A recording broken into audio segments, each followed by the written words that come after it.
Il aurait aujourd'hui 45 ans, il en avait 4 lorsque son corps a été retrouvé, pieds et poings liés dans la Vologne, une rivière du massif des Vosges.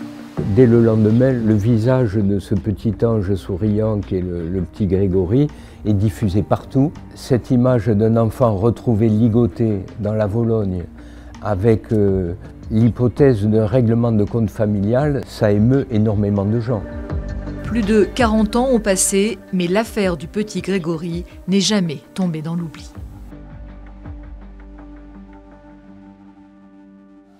« 16 octobre 84, mort affreuse de Grégory Villemain.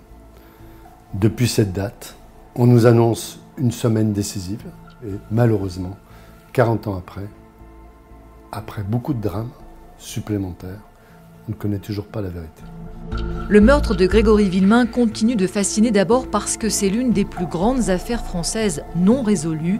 Saura-t-on un jour qui a tué le petit garçon ?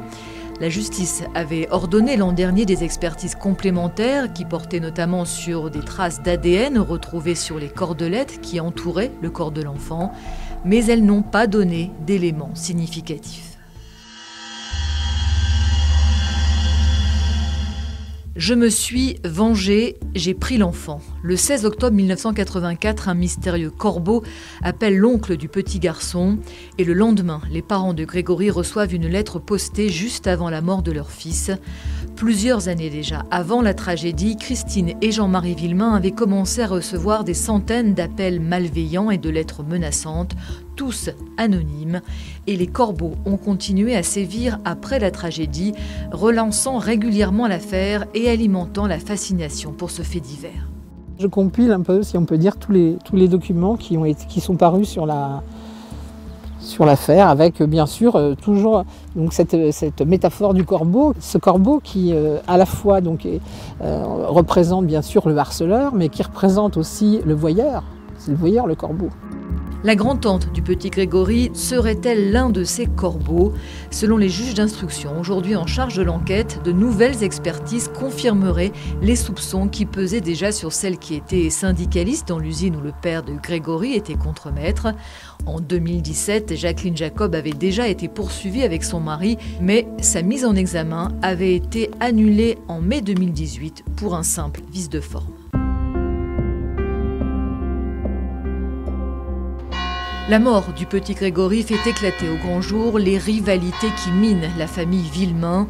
L'épanche sur Vologne devient un Dallas version France populaire avec des clans qui se déchirent au fond d'une vallée où les secrets sont bien gardés. La réussite de Jean-Marie Villemain suscite beaucoup de jalousie. Les premiers soupçons se portent sur son cousin, Bernard Laroche.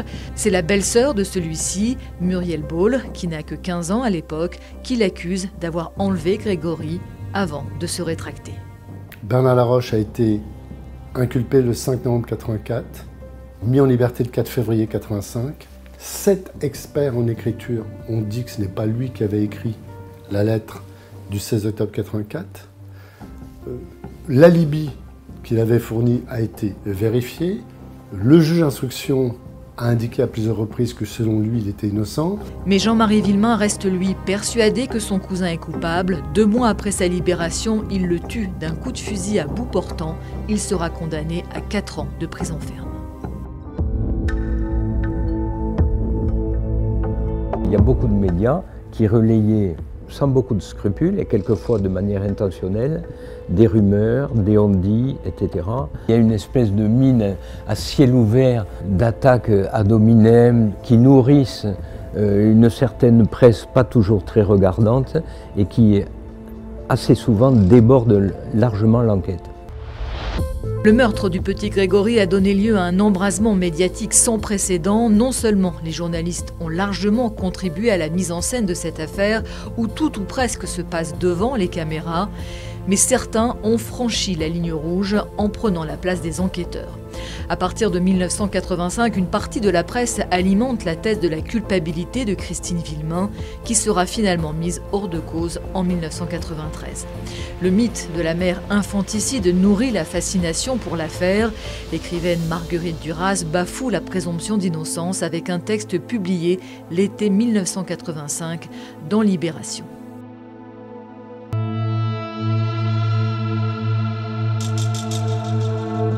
Si cette affaire va bien au-delà du simple fait divers, c'est enfin parce qu'elle est un retentissant échec judiciaire. L'État a été condamné à verser 35 000 € à chacun des parents de Grégory pour dysfonctionnement de la justice. En 1984, le dossier est confié à Jean-Michel Lambert, seul juge d'instruction à Épinal. Il a 32 ans, c'est son premier poste et il va multiplier les erreurs de procédure. Fasciné par les médias, il va aussi parler beaucoup trop à la presse, révélant notamment que Bernard Laroche a été accusé par sa jeune belle-sœur en laissant celle-ci seule face à sa famille. Persuadé enfin de la culpabilité de Christine Villemain, il la fera incarcérer en juillet 1985, alors qu'elle est enceinte de 6 mois. Décision vite annulée par la cour d'appel de Nancy. Quelques mois plus tard, le juge Lambert est dessaisi de l'affaire, mais ce démarrage raté continuera de peser sur l'enquête. Chacun dans ce dramatique dossier a des convictions sans tenir compte du dossier. Seul compte un dossier d'enquête et d'instruction.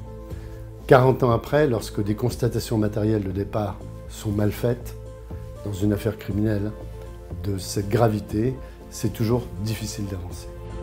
En 2017, celui qui avait été surnommé le petit juge a été retrouvé mort chez lui. Il s'est suicidé après un énième rebondissement de l'enquête. 4 décennies plus tard, l'éponge sur Vologne attend toujours de tourner la page, mais l'affaire du petit Grégory attire encore les curieux, même si tout de lui a disparu. Son nom sur la tombe, son corps incinéré il y a une vingtaine d'années, et ses parents qui sont partis vivre loin d'ici. Il y avait beaucoup d'ingrédients explosifs dans ce couple. Et ils ont réussi non seulement à tenir le choc, mais même à se renforcer, puisqu'ensuite ils ont eu 3 enfants qui ont fait, d'après ce que je sais, de beaux parcours d'études. Et donc leur famille a continué, leur couple a continué.